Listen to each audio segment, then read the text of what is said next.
고린도후서 1장 1절에서 7절까지의 말씀 보겠습니다.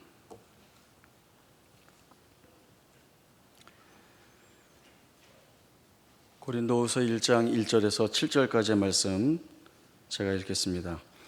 하나님의 뜻으로 말미암아 그리스도 예수의 사도된 바울과 형제 디모데는 고린도에 있는 하나님의 교회와 또 온 아가야에 있는 모든 성도에게 하나님 우리 아버지와 주 예수 그리스도로부터 은혜와 평강이 있기를 원하노라. 찬송하리로다. 그는 우리 주 예수 그리스도의 하나님이시요 자비의 아버지시요 모든 위로의 하나님이시며 우리의 모든 환난 중에서 우리를 위로하사 우리로 하여금 하나님께 받는 위로로서 모든 환난 중에 있는 자들을 능히 위로하게 하시는 이시로다.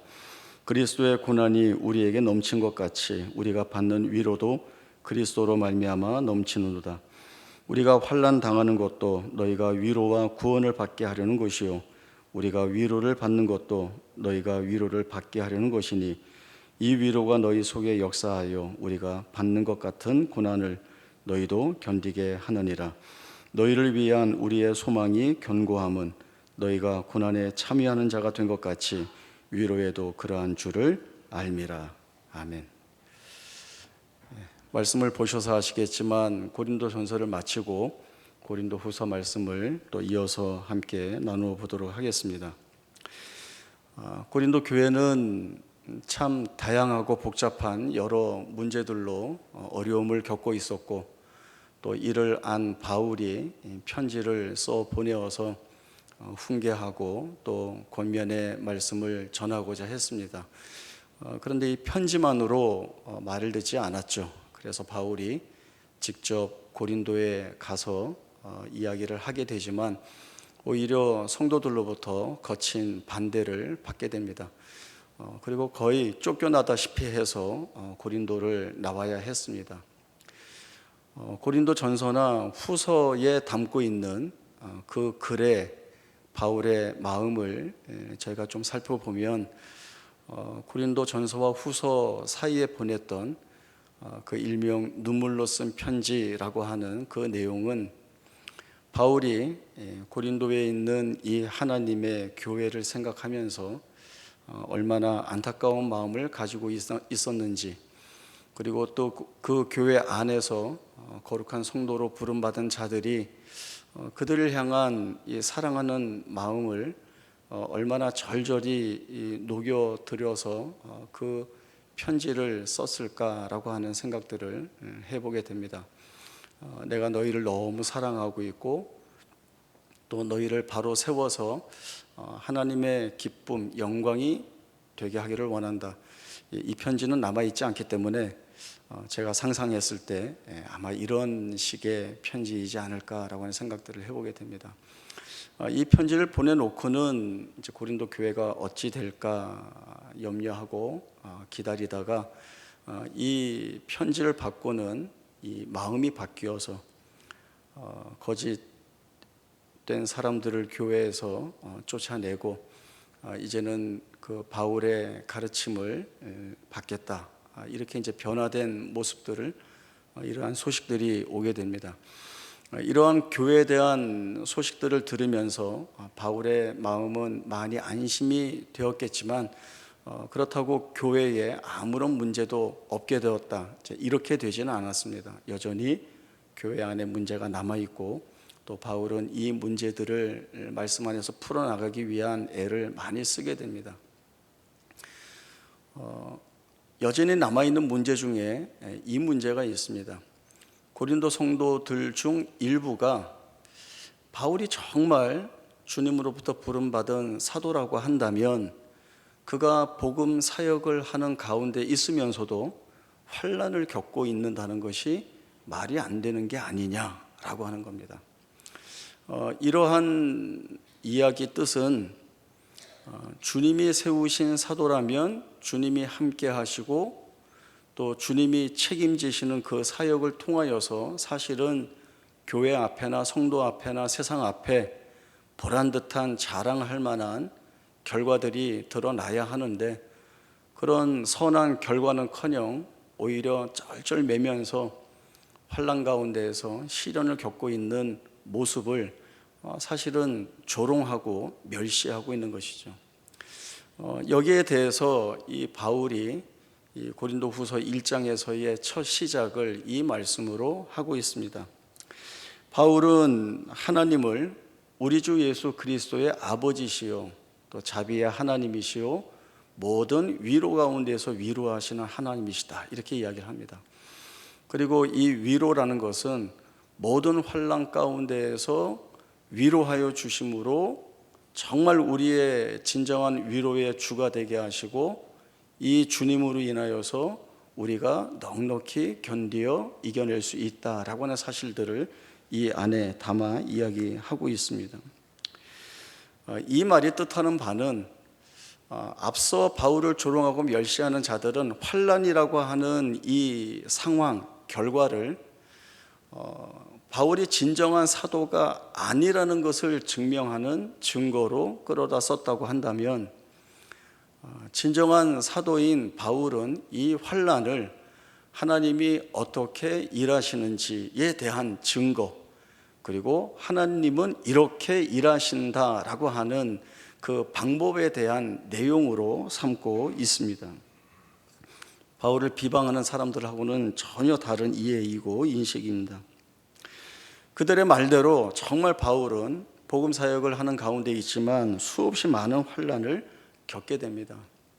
우리가 보기에도 안쓰러울 정도로 정말 큰 시련들을 많이 겪고 있습니다.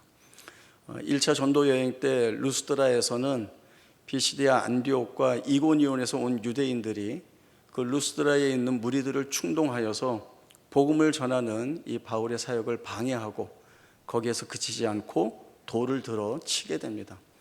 이 돌에 맞은 바울이 어느 지경까지 됐는가 하면 죽었구나 이렇게 해서 성 밖에 내다 버리죠.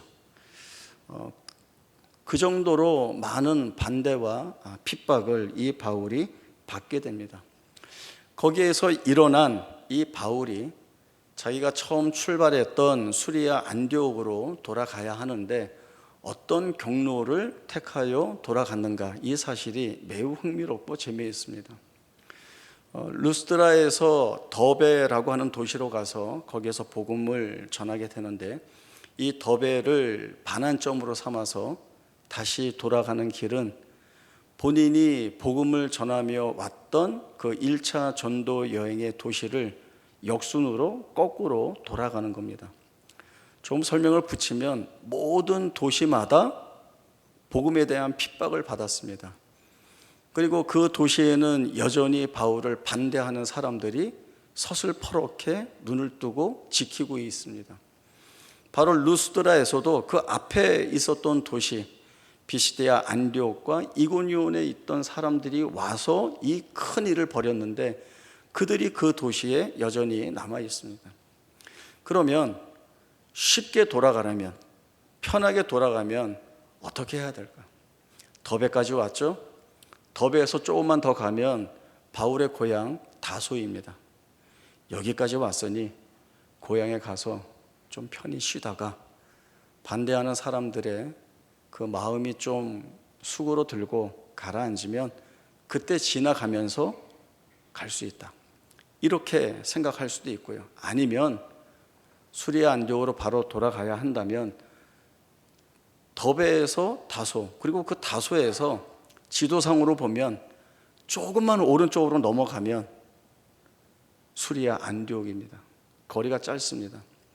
그런데 왔던 길로 역순으로 돌아가면 최소 5배 이상의 거리, 그리고 반대하는 자들이 있는 그 도시를 지나가야 하는데 바울은 이 도시를 다시 지나가기로 결심을 하게 됩니다. 바울이 이 도시를 거꾸로 지나가면서 그 도시에서 복음을 듣고 세움받은 성도들에게 꼭 해주고 싶은 말이 있었습니다. 왜냐하면 자신이 이 복음으로 인하여 환난을 받고 있는데 그 성도들이라고 자기가 있는 성 안에서 복음으로 인하여 살고 있는 그 현실에서 환난과 시련을 겪지 않고 있겠습니까? 그들도 겪고 있겠죠. 이 환난이 무엇인지를 이 바울이 이 성도들에게 가르치고 깨닫게 하고 견뎌야 할 이유가 무엇인지를 알게 하여서 든든히 세워야 할 필요가 있다라고 하는 생각을 하고 이 바울이 가게 되는 겁니다. 말씀 찾아보겠습니다. 사도행전 14장 19절에서 28절까지의 말씀입니다. 사도행전 14장 19절에서 28절까지의 말씀을 제가 읽겠습니다. 유대인들이 안디옥과 이고니온에서 와서 무리를 충동하니 그들이 돌로 바울을 쳐서 죽은 줄로 알고 시위로 끌어내치니라. 제자들이 둘러섰을 때에 바울이 일어나 그 성에 들어갔다가 이튿날 바나바와 함께 더베로 가서 복음을 그 성에서 전하여 많은 사람을 제자로 삼고 루스드라와 이고니온과 안디옥으로 돌아가서 제자들의 마음을 굳게 하여 이 믿음에 머물러 있으라 권하고, 또 우리가 하나님 나라에 들어가려면 많은 환난을 겪어야 할 것이라 하고 각 교회에서 장로들을 택하여 금식 기도하며 그들이 믿는 주께 그들을 위탁하고 비시디아 가운데로 지나서 밤빌리아에 이르러 말씀을 버가에서 전하고 아달리아로 내려가서 거기서 배 타고 안디옥에 이르니 이곳은 두 사도가 이룬 그 일을 위하여 전에 하나님의 은혜에 부탁하던 곳이라. 그들이 이르러 교회를 모아 하나님이 함께 행하신 모든 일과 이방인들에게 믿음의 문을 여신 것을 보고하고 제자들과 함께 오래 있으니라. 바울이 자신과 같이 환난을 겪고 있는 자들에게 해주고 싶은 말은 환난을 피하는 방법, 환난이 올 때 잘 도망가 숨는 방법이 아니라 환난을 무엇으로 견뎌야 하는가에 대한 말씀이었습니다. 사실 환난을 겪고 있는 성도들이 바울이 와서 무언가를 이야기한다고 할 때 사실 기대하는 것은 무엇이었을까요? 환난을 피하는 방법을 가르쳐주면 제일 좋겠다, 이런 생각을 하고 있지 않았을까요? 그러나 바울은 하나님의 나라에 들어가려면 환난을 많이 겪어야 하니 믿음 안에 머물러 있으라 라고 하는 겁니다. 바울은 환난을 통과해야 하나님 나라에 들어갈 수 있다고 말합니다. 환난이 없이는 하나님 나라에 들어갈 수 없다는 말입니다. 그러니 하나님 나라에 들어가려면 피할 수도 없고 도망갈 수도 없으니 이 환난을 믿음으로 잘 버텨내라는 이야기를 하고 있습니다. 사실 환난은 너무나도 고통스럽고 두렵습니다. 우리 힘으로 버티고 견뎌내기가 참 힘듭니다. 그래서 바울이 믿음 안에서 견디라는 이야기를 하고 있죠. 그러면 어떤 믿음인가 하면 이 환난이 우리를 무너뜨리거나 쓰러뜨리지 못한다라고 하는 확신, 이 믿음을 가지고 견디라는 이야기를 하고 있는 겁니다. 바울은 이 믿음 안에 머물라는 말을 담대하게 전할 수 있습니다. 왜냐하면 경험이 있기 때문에 그렇습니다. 오늘 저희 본문인 고린도후서 1장 8절에서 11절까지의 말씀을 보겠습니다. 8절에서 11절입니다. 형제들아, 우리가 아시아에서 당한 환난을 너희가 모르기를 원하지 아니하노니 힘에 겹도록 심한 고난을 당하여 살 소망까지 끊어지고 우리는 우리 자신의 사형 선고를 받은 줄 알았으니 이는 우리로 자기를 의지하지 말고 오직 죽은 자를 다시 살리시는 하나님만 의지하게 하심이라. 그가 이같이 큰 사망에서 우리를 건지셨고 또 건지실 것이며 이후에도 건지시기를 그에게 바라노라. 너희도 우리를 위하여 간구함으로 도우라. 이는 우리가 많은 사람의 기도로 얻은 은사로 말미암아 많은 사람이 우리를 위하여 감사하게 하려 함이라. 형제들아, 우리가 아시아에서 당한 환난을 너희가 모르기를 원하지 않는다. 여기서 아시아에서 당한 환난은 여러 가지 학자들의 주장이 있지만 에베소에서 겪은 소동과 환난이라고 하는 이 내용이 가장 많은 그 주목을 받고 있습니다. 바울이 3차 전도 여행 때 에베소에서 복음을 전하게 됩니다. 그리고 이 복음은 우상을 만들어 파는 은장색 데메드리오, 그리고 그와 같은 직업군에 있는 많은 무리와 부딪히게 됩니다. 복음으로 인하여서 자신들이 만들어 파는, 그리고 이미 섬기고 있는 이 우상 아데미에 대한 격조가 떨어지게 되었다라고 하는 것이죠. 수없이 많은 신전에서 이 아데미 우상을 섬기는데 이 복음으로 인하여 이제 아데미 우상을 섬기는 자들이 적어지게 되면 자신들이 금전적으로 타격을 입게 되니 이에 대한 반대의 목소리를 이들이 높이게 되는 겁니다. 그래서 이 수없이 많은 무리가 그 에베소 경기장에 모여서 2시간 동안 크다 에베소의 아데미 여신이여라고 하는 소리를 계속 지르고 있었습니다. 이런 소동이 일어나자 서기장이 사람들을 만류하고 그치게 되지만 이 사건으로 인하여서 바울이 에베소를 떠나게 됩니다. 이때 바울의 심정이 힘에 겹도록 심한 고난을 당하여 살 소망까지 끊어지고 마치 사형 선고를 받은 것 같은 마음이 내 마음이었다라고 하는 이야기를 하고 있는 것입니다. 이렇게 살 소망까지 끊어지고 그리고 사형 선고를 받은 것 같은 이라고 하는 이 헬라어 원문에서의 뉘앙스는 앞으로 길을 걸어 나가야 되는데 길이 끊어져 있어서 더 이상 갈 수 없는 그 답답함과 막막함, 그리고 짐을 너무 많이 실어서 이 무게를 견디지 못하는 배가 서서히 물속으로 가라앉고 있는 그 절박한 상황을 뜻하고 있습니다. 이 두 상황 다 죽는 것 외에는 다른 아무 생각 못하게 만드는 상황, 이것이 환난입니다. 바울은 이 환난 속에서 살 소망까지 끊어지고 사형 선고를 받은 것 같은 이 자리에서 이 환난이 우리를 두려움에 처박아 두는 그런 내용으로만 우리에게 다가오는 것이 아니라 이제 보니 이 환난이 우리에게 주어진 것은 자기를 의지하지 말고 오직 죽은 자를 다시 살리시는 하나님만 의지하게 하시려는 하나님의 큰 그림이었다는 것을 이 바울이 자신의 경험을 통하여 고린도 교회 성도들에게 전하여 주고 있는 것입니다. 경험이라고 하는 것은 참 귀한 가치가 있습니다. 무언가를 한 번이라도 경험하는 것, 이것은 경험치가 쌓여서 하게 되었다라고 하는 놀라운 의미들을 그 안에 담아낼 수가 있습니다. 저는 자전거 타는 것을 배운 적이 없습니다. 왜냐하면 타니까 자전거가 앞으로 나갔어요. 전혀 어렵지 않게 넘어지지도 않고 잘 나갔어요.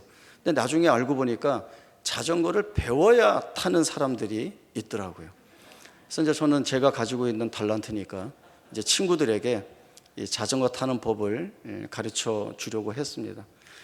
이 자전거를 배워야 하는 사람들이 자전거를 배우는 입장에서 제일 두려운 게 뭔가 하면 넘어져서 다칠까 봐. 이게 제일 두려운 거예요. 무릎이 까지고 팔꿈치가 쓸리고 땅에 머리 박고 쓰러지고 하는 이것이 너무 두려워서 자전거를 어떻게 타야 되지라고 하는 이 염려를 하게 되죠. 그러니까 친구 불러다가 너 앞에 타. 내가 뒤에서 붙잡아 줄 테니까 너는 페달만 밟아. 아, 그래도 무서워. 시끄러. 너는 내가 붙잡아 줄 테니까 무서워하지 말고 페달만 밟아. 그러니 출발을 합니다. 그러면 이제 넘어질지 모르니까 제가 잠깐 잡아주죠. 그리고 잡아줬다가 손을 한번 떼보고 비트를 한번 또 잡아주고 또 떼보고 내가 손을 뗐는데 잘 가네. 그러면 그 다음에 어떻게 할까요? 내가 아직 붙잡고 있어. 안심하고 계속 가. 이렇게 얘기를 하죠. 그런데 너무 안정적으로 잘 타는 거예요. 그러면 뒤에 있던 제가 앞으로 뛰어나가서 아까부터 안 잡았어. 너 혼자 지금 타는 거야. 잘 타네. 너 자전거 탈 수 있게 됐어. 이러면 너무나 좋아하면서 넘어지지 않고 자전거를 너무 잘 타는 거예요. 제가 이 자전거를 한 3,000명 길러냈는데 다 잘 타요. 하나도 넘어지지 않고. 이렇게 탈 줄 알게 되었는데 그 다음날 자전거 타러 나와서 넘어지면 어떡하지? 두려워하는 친구 한 명도 못 봤습니다. 타게 됐어. 난 이제 잘 타. 안 넘어져. 그 다음부터는 너무 잘 타는 거예요. 그냥 하는 겁니다. 바울이요, 복음서요, 그 사역의 현장에서 만나는 일들 두려워했습니다. 무서워했습니다. 절망도 많이 했고요. 포기하고 도망갈까라고 하는 생각도 분명히 했을 것입니다. 그러나 그런 자리에 있을 때 이 바울을 주님이 찾아오셔서 주시는 말씀이 내가 지금 너와 함께 하고 있다. 너가 하는 것 아니고 내가 하는 것이니 두려워하지 말고 너 할 일 해라 라고 하는 말씀을 주시고 있습니다. 그 말씀에 힘을 얻어서 용기를 내어서 다시 복음을 전하니까 잃어버린 영혼들이 돌아와 복음 안에 세워지고 하나님께서 베푸시는 놀라운 기적과 이적들을 통하여서 더욱더 부흥이 되고 말씀이 힘을 얻는 이 일들을 경험하게 되니까 바울이 갖는 마음이 무엇입니까? 주님이 주신 말씀대로 되었다라고 하는 겁니다. 이것이 바울이 경험한 내용이죠. 이 경험은 단 한 번의 고백만 주고 없어져 버리는 것이 아니라 그의 삶에 계속해서 켜켜이 쌓여지는 귀한 증언이자 증거가 되는 것입니다. 이것이 바울이 붙들고 있는 은혜의 경험입니다. 이 은혜의 경험이 있으면 할 말이 있습니다. 어른들이 왜 라떼는 이러는 줄 알아요? 경험이 있어서 그래요. 그 경험은 내가 알고 있는 경험이기 때문에 어떻게 하면 잘하는지 알기 때문에 라떼는 하는 거예요. 저도 제 위에 계시는 선배님이나 어른들이 라떼는 하면 잘 듣기로 마음을 먹었습니다. 이렇게 자녀와 후손들도 그랬으면 좋겠어요. 부모님이나 어른들이 라떼는 하면 아예 꼰대 같은 얘기 하지 마 이렇게 하지 말고 잘 들었으면 좋겠어요. 그 대신 어른들은 정말 주어야 할 경험, 반드시 기억해야 할 경험, 이 모든 이야기하는 경험들이 은혜의 경험을 얘기하는 그 내용들을 전하여 주면 잘 듣고 그 뒤를 잘 쫓아갈 수 있으리라는 생각도 해보게 됩니다. 바울이 이야기하죠. 나 환난 너무 두려웠어. 무서웠어. 죽는 줄 알았다. 그러나 그 환난을 통하여 주님이 위로해 주셨고 그 위로가 환난을 너끈히 견뎌내는 일들을 내게 확인시켜 주셨더라. 자, 바울이 하고 있는 이야기가 무엇이겠습니까? 환난을 겪었는데 주님이 위로해 주셔서 내가 환난을 잘 넘어왔어. 끝! 이게 아니라 이 증언을 주어야 하는 겁니다. 나만의 증언이 아니라 들어야 할 자들에게 주는 은혜의 증언이 되어야 하는 겁니다. 그래서 이 말씀을 드리는 거예요. 내가 너에게 하고 싶은 말은 내 말이 아니라 내가 개인적으로 가지고 있는 경험이 아니라 주님이 내게 주신 말씀, 그 말씀이 이루어낸 현실, 그 현실이 어떻게 은혜가 되었는지를 그 사실을 전해야 되는 겁니다. 그래서 환난 가운데서 나를 위로하여 주시는 주로 인하여 내가 위로를 받았고 그리고 이 위로받은 내가 너희 앞에서 위로가 되어야 되겠다라고 하는 이야기를 합니다. 왜 위로가 돼요? 같은 환난의 자리에 있는 자들에게 바울처럼 주님이 주시는 그 은혜를 붙들고 견뎌냈을 때에 믿음 안에 머물러 있었을 때에 얼마나 그가 담대하고 기쁜 고백을 할 수 있었는지를 보여주는 거죠. 예전에 제가 그 개척교회 할 때 개척교회는 일단 어려워요. 그렇죠? 어렵습니다. 재정적으로도 어렵고 또 성도들하고 같이 그 어려운 현실을 지나오는 것도 어렵고 어려워요. 근데 어느 날 제가 이제 이렇게 그 주방 쪽으로 이렇게 들어갔는데 우리 집사람이 이제 막 설거지를 한참 우리 집사님 한 분하고 청년하고 막 하면서 요즘 너무 힘들어. 너무 힘들어. 좀 지친 것 같아. 이제 이런 이야기를 하더라고요. 그래서 이제 나왔습니다. 나오고 이제 그 주일 저녁에 집에 와서 밖에 나가서 이제 산책하고 걸으면서 이 얘기를 했어요. 당신은 교회의 엄마 역할을 하는 사람이야. 엄마는 자식들한테 힘들다는 얘기 안 해. 힘들어도 안 힘들어 염려하지 마. 우리 부족한 것 없어. 너네 먹고 싶은 거 다 얘기해. 엄마가 다 해줄게. 그렇게 얘기하지. 쌀이 떨어졌다. 김치가 없다. 고기 반찬 꿈도 꾸지 마라. 이런 얘기 안 하는 거라는 거죠. 감사하게도 단번에 무슨 뜻인지 알아들었어요. 예. 그런 겁니다. 여러분이 가지고 있는 은혜의 고백, 딴 거 얘기하지 마세요. 은혜의 고백을 이야기하세요. 나를 통하여 하나님이 얼마나 놀랍게 일하셨는지 여러분의 삶의 현장에서 느낀 그 고백들을 그대로 드러내 보여주셔야 하는 것이 여러분이 서 있는 자리에서의 사명이자 책임이자 소명입니다. 거룩한 책임입니다. 거룩한 사명입니다. 허탄하고 헛된 이야기로 무질서하게 만들지 말고 정말 주님이 주셔서 깨달은 것들을 전해야 되는 겁니다. 그것이 교회 안에서 흐르고 믿음의 다음 세대까지 넘어가고 또 가정에서도 이 같은 증언들을 쏟아낼 때에 자녀와 후손들의 세대에 넘어가게 되는 겁니다. 계속 요즘 이런 얘기 드리죠. 이제 시대가 탈종교화 시대가 되었다. 그래서요, 뭐 어쩌라고요? 두렵습니까? 어렵습니까? 이러다 교회가 끝날 것 같아서 무섭습니까? 그런 일 없습니다.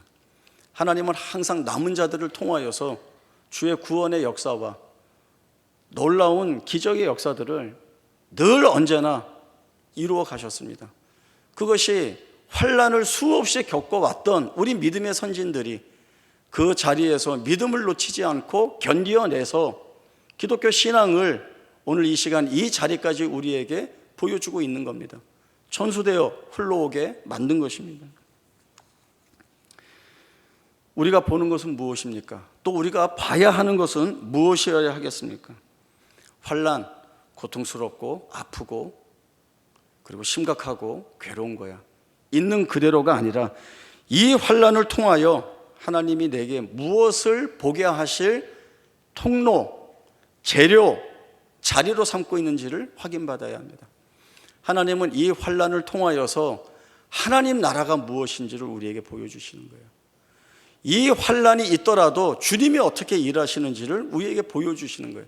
보여주셔서 우리로 하여금 넉넉히 이기게 하여서 승리를 맛보게 하시고, 그래야 환난 속에서도 담대하게 주님이 이기신 것처럼 나도 이겼다라고 하는 이 고백을 하는 자리까지 끌고 가시는 거죠. 이것이 얼마나 놀랍습니까? 이것이 얼마나 큰 은혜의 자리입니까? 하나님이 여기까지 우리를 이끄신다는 거죠. 이야기 하나로 끝을 맺겠습니다. 30년 동안 나무를 키우신 분이 있는데 30년 동안 나무에 물을 준 적이 한 번도 없대요.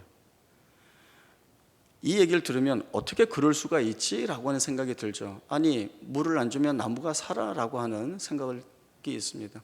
30년 동안 그 중간중간에 말 못할 가뭄은 또 얼마나 많이 왔었을까요? 그런데 자기 주변에서 물을 찾을 수 없기 때문에 물을 한 번도 주지 않았답니다. 그런데 물을 안 주니까 뿌리가 알아서 일을 하더래요. 더 깊이, 더 넓게 뻗어서 가뭄이어도 자생력을 갖추게 되었다라고 하는 겁니다. 이런 얘기 하시는 거예요. 가뭄이 나무에게 약이 되더라고요. 이 얘기를 합니다. 그리고 덧붙여서 아주 멋진 이야기를 하셨어요. 가뭄으로 죽는 나무는 없습니다. 그 얘기 들을 때 가뭄으로 죽는 거 본 것 같은데 라고 하는 마음도 살짝 들지만 이 말이 너무나 멋있어서 그분의 말을 믿기로 했습니다. 가뭄으로 죽는 나무는 없습니다. 고난, 환난, 시련, 하나님이 이것들을 갖다가 우리에게 쓰시면서 하나님 나라를 소유하게 하고 하나님 나라를 보게 하고 주께서 내게 주시는 은혜의 증거들이 무엇인 줄 보게 하시는 뜻을 가지고 계신다고 한다면 고난, 시련, 환난으로 무너지거나 죽는 성도는 없습니다. 그러니 쫄지 마세요. 왜 쫄아요? 죽으면 천국 간다. 뭐 약간 이런 말은 좀 식상하지만 쫄 이유가 없습니다. 제가 많이 드리는 말 중에 담대하라는 말이 여러분에게 제가 너무 자주 드리는 말씀이더라고요. 저도 고통스럽고 어려운 일 만나면 좁니다. 그런데 이 두려움이 끝까지 가지 않도록 해요. 엎드려 기도하고 하나님이 이전에 내게 부어주셨던 이 같은 고난 속에서 보여주셨던 은혜의 내용들, 그래서 그거 붙들고 살았을 때 결과들이 무엇이었는가라고 생각을 해내면 그때 견디게 하셨지, 그때 버티게 하셨지, 그때 내 입술로 감사의 고백을 하게 하셨지, 그러면 지금 이 자리에서도 내가 할 수 있지 라고 하는 이 생각들을 하게 되는 겁니다. 여러분들도 여러분의 삶에 하나님께서 그 시련과 고난의 때에 부어주신 은혜의 고백들이 얼마나 많습니까? 여러분이 가지고 계신 은혜의 증거들이 얼마나 많습니까? 잊어버리거나 묻어나서 모를 뿐이지 없지 않다는 것이죠. 찾아 꺼내어서 손에 쥐고 담대해지십시오. 그리고 그 환난 속에서 웃는 사람, 세상 사람들은 우리 보고 미쳤다고 할 거예요. 그러나 왜 웃는지는 우리만이 알 수 있습니다. 그러니 담대하십시오. 용기를 가지고 우리 안에서 일하신 주님 바라보고 산다는 것이 우리에게 얼마나 큰 위로요, 또 이 위로 안에 있는 우리에게 맡겨주신 책임이 무엇인지를 알아야 하는 것입니다. 이것만 생각하세요. 쫄지 말자. 웃고 담대하게 한 걸음씩 걷자. 걷다 힘들면 찾아오십시오. 냉면 사드리겠습니다. 기도하겠습니다. 하나님 아버지, 은혜를 감사합니다. 우리 기도의 시작을 하나님의 은혜에 감사한다는 고백으로 시작할 수 있도록 해주셔서 감사합니다. 우리의 살아가는 날들 속에 우리가 어찌할 수 없는 고통스러운 시련과 환난들이 얼마나 많이 있는지 모릅니다. 그러나 이 모든 시련과 환난이 우리를 더욱더 하나님의 은혜 안에 들어오게 하시고 그 자리에서 하나님이 우리에게서 이루실 일들이 무엇인지를 보게 하심으로 인하여 위로의 하나님, 그 위로의 하나님으로 힘을 얻게 하시고 그 위로의 하나님이 위로 되심으로 우리에게 위로를 전하는 책임 맡겨주신 것 돌아보며 우리의 자녀와 후손들 또 함께하는 성도들에게 담대한 믿음의 고백을 가지고 주의 영광을 찬송하는 우리 모두가 되게 하여 주옵소서. 거룩하신 예수님의 이름으로 기도하옵나이다. 아멘.